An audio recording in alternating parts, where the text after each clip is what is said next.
Everybody, Mr. Mac here. In today's video, we're going to do the second part of the 2.3 models and applications, and we're starting with a perimeter problem.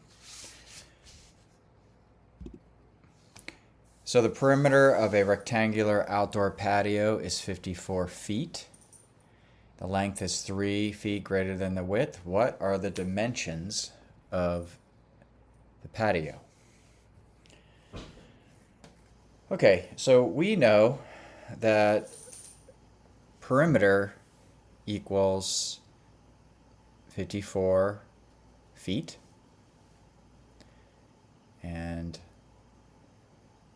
the length is 3 greater than the width.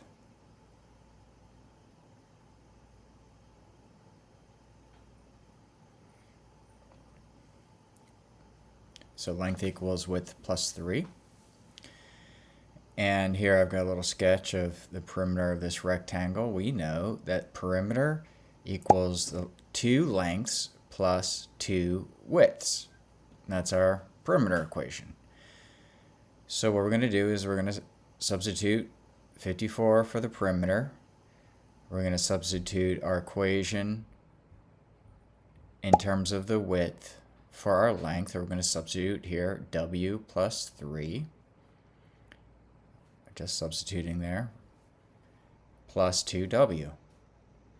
And we're going to distribute, simplify, and solve for W.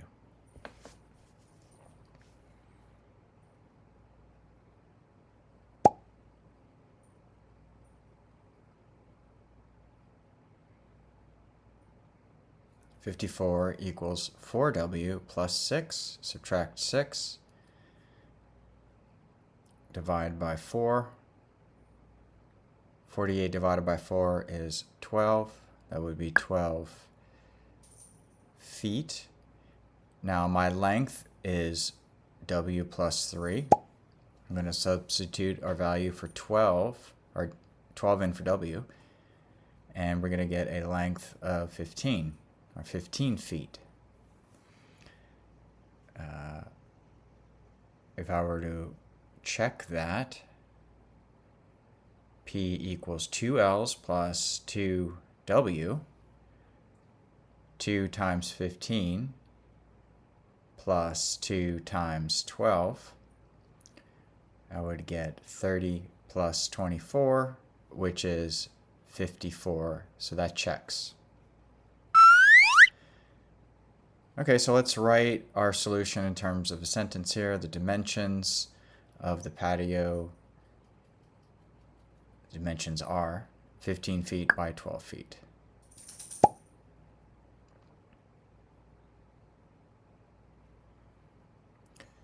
Solving an area problem. Okay, so we'll take this last problem one step more, and we know the perimeter of some graph paper. That's a rectangle.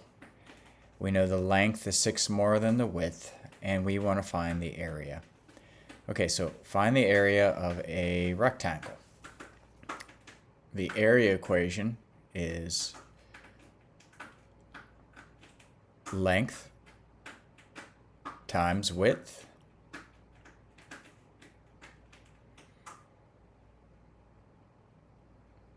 So if I know the length and the width, I just substitute it in and I get my area. We know the perimeter is 2 lengths plus 2 widths.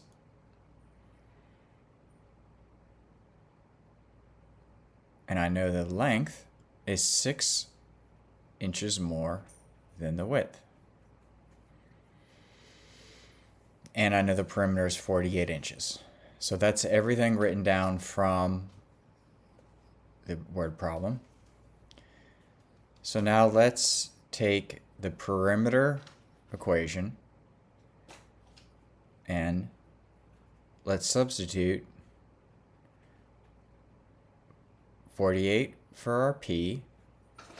We're going to substitute a value for our length in terms of W.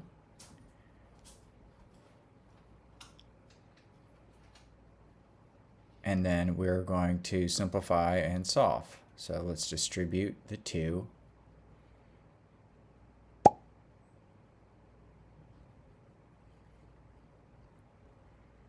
Let's add like terms here. So we got 4w plus 12, subtract 12, divide by 4, w is 9. That would be inches. Now that we know w, we can use our L equals w plus 6 equation and find our length. So we're just going to substitute 9 in for w. 9 plus 6 is 15. So our length is 15 inches. Okay, so let's make sure we look at what the problem was again. We're trying to find the area of the graph paper. So don't stop there. We've got one more step. We have to substitute our values for L and W in our area equation.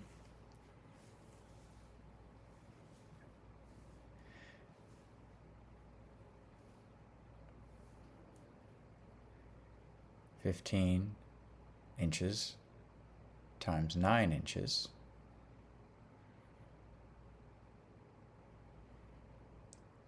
(135 inches squared).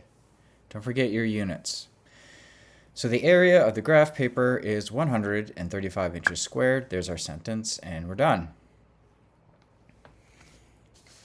One more problem, and we're talking about volume here of a rectangular prism. We want to find the dimensions. We know the length is twice the width. We know the height is 8 inches. And we're given the volume is 1,600 cubic inches. So we need to find the dimensions. So let's make a quick sketch here of our rectangular prism. Length, width, height. Do we know anything relative to these dimensions? We know the length is twice the width. We know the height is 8 inches. And we know the volume equation for a rectangular prism.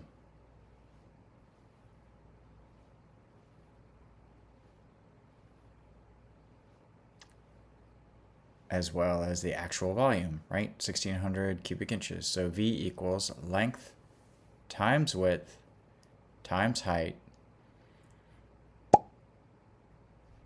That's our volume equation. We saw that in geometry. So we're going to substitute all that we know here. 1,600 is our volume. Length we're going to write in terms of W is 2W. And H is 8. We have one unknown, which is the width. We're going to simplify and solve. 2W times W times 8 is 16W squared. Remember our exponent rules. Divide 16. W squared equals 100. 100 is a perfect square, so when I square root 100, I get 10. I'm only going to use the positive solution here. So my width is 10. So if my width is 10, my length is going to be 2 times 10.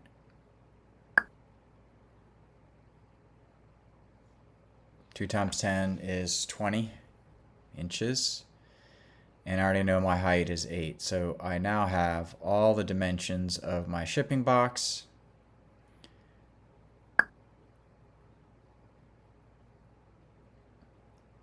The dimensions of the shipping box are 20 by 10 by 8. Gotta get my verbs right on this. All right, everybody. I hope that makes sense.